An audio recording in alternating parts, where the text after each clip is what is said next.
എന്ത് മഴയുടെ ചങ്ങായി അവർക്കൊക്കെ ഇവിടക്ക് മഴയല്ല. എന്താ എന്റെ ബേക്കിൽ ആകെ ചോര ഇവിടെ കൂടോ ചോര.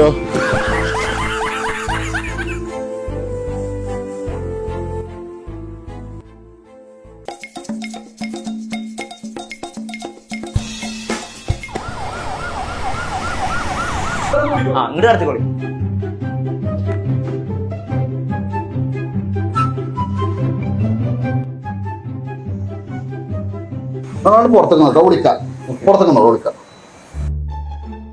A few minutes later.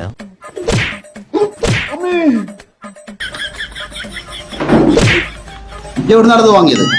പിന്നെ അങ്ങോട്ട് കൊടുന്നല്ലോ വാങ്ങണത് വാങ്ങിയതാണ്. ഇവരെ കൂടാന്നോട് ഉള്ളിൽ കുടിച്ചാ മാതിരി മഴയത്തെ റോഡ് സൈഡ് നൈമ്പോട്ടേക്ക് നാടിനെ കിട്ടുന്ന സെട്ടി വാങ്ങിയിട്ടേ ഇടാൻ നിൽക്കുന്നത് കേട്ടോ. ഓ ഷെട്ടി വാങ്ങിട്ട് എന്നെ തല്ലിയത് ഇഞ്ചി വാങ്ങണ അത്രയും വാങ്ങി കളറ് പോണ സെറ്റിയും വാങ്ങിട്ട് ചോരന്ന് പറഞ്ഞിട്ട് വന്നിട്ട്